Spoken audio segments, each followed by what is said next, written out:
Hello, my name is Jared Morrison, and I'm with cheapbeekeeping.wordpress.com. And today we're going to be building a very easy, inexpensive screened bottom board. You're going to use 2x4 stock. This is cedar. I like to use cedar because it's the bottom board, so it's exposed. It's usually sitting on another piece of wood, and so it can soak up moisture. So cedar is resistant to rot. So I like to use cedar, and it's fairly inexpensive too to just get a cedar 2x4. You're also going to need a little short piece of 1x4 stock. This is just scrap. I think this is a cedar fence plank is where this came, and again it's cedar. This is going to be the landing board, so it's going to be exposed, and it's going to be able to when it rains, the rain's going to land on that. And so if you use cedar, that's better, but you don't have to. And then the last thing you'll need is some number 8 hardware cloth for your screen on the bottom. So let's get started. Okay, so I've got my cedar 2x4 here on the chop saw. We're going to chop it down to 23-inch sections. You should get 4 of those.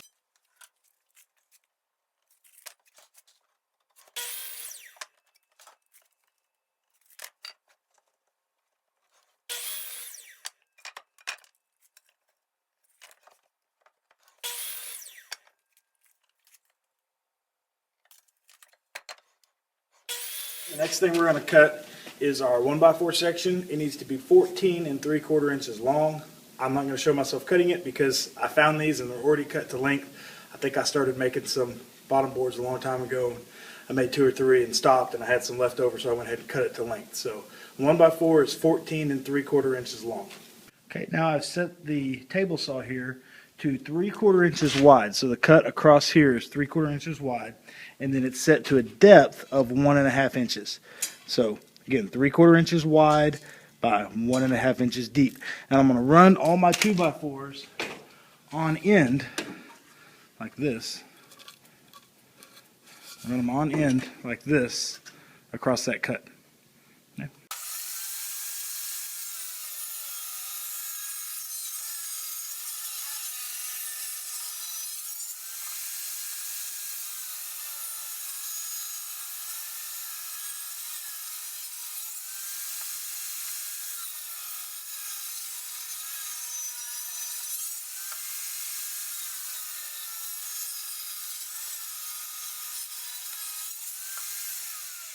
Okay, so I've reset the saw now.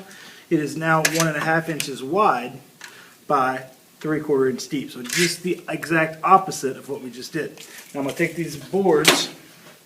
You see where the cut is. Okay, here's our 3/4 inch depth. It's 1.5 inch deep. So I'm going to set them. If I set it just like this, it's going to cut that notch out perfectly. And that's what we want. We want to cut this notch, cut this piece right here out. Okay, so let's run them down and see what happens.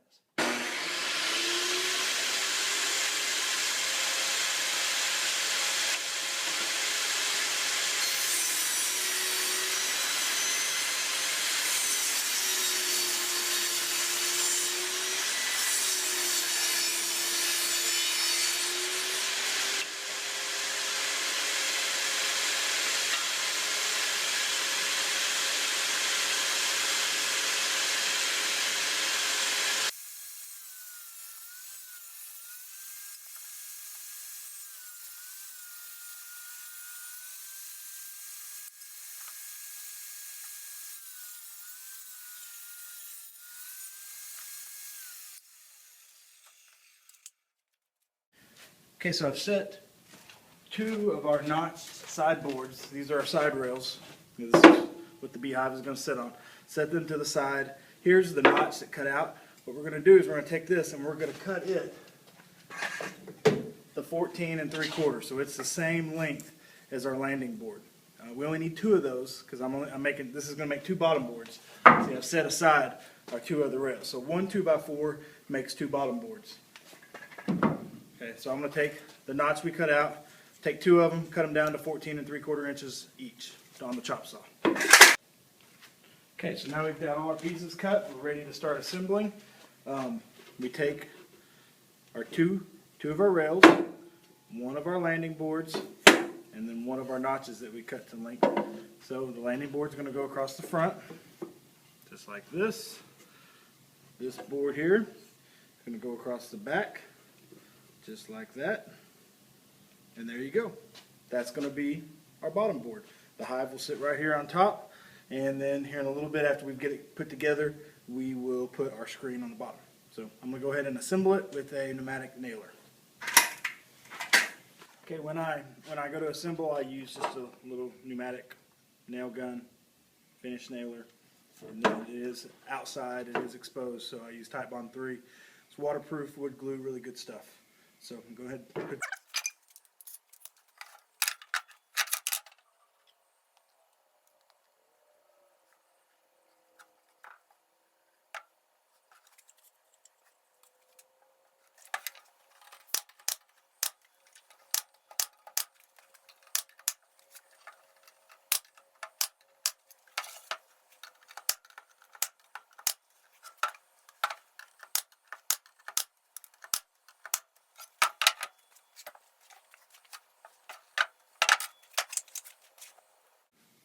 Okay, so here's our pretty much completely assembled bottom board. It just doesn't have the screen in it.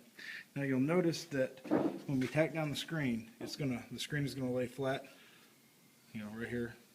The seam, the edge is gonna run right here. It's gonna go all the way back. It's gonna attach back here at the back. You know, you can tack it down along the bottom board right here, and then you can fold it up the sides and tack it along here. But one thing I like to do is I always have some just scrap whenever I run, you know, whenever I cut my supers. I always have a little piece of 1x4, just a strip that's left over, so I always keep that. And so I'm going to cut this to fit from here to here, and that just gives me a nail strip to nail my hardware cloth to for my screen bottom board. So you'll see what I mean when I do this. I'm just going to measure from here to here, get that measurement, cut 2 of them, tack them down in place along here and on this edge, and then that gives me a nail guide to nail down or staple down the hardware cloth. Okay, so I've put those little nailer strips in place. You'll see they just fit right down there in that groove. This is not completely necessary. You could always roll your hardware cloth up and staple to the edges, but I like to be able to staple straight down. It's just easier. So, and I have those little strips anyway, so I just cut them to length. I'm gonna staple them there or nail them there, and then we'll be ready to cut our hardware cloth and be done. Okay, I've marked my hardware cloth. I'm ready to cut it. To me, this is the hardest part of the whole thing. It's just not easy to deal with. I just use regular scissors. If you have the scissors that, you know, the heavy duty scissors are supposed to be able to cut through a penny, those probably work a little bit better. I just use these. They're cheap, throw away, it doesn't really matter. Anyway, here we go, we're gonna cut it out.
Forgot. Sometimes this is a hardwood that I use for my nail strips, and so my stapler doesn't want to go in. So if that's the case, I use a pneumatic with big long staples. It works a little bit better.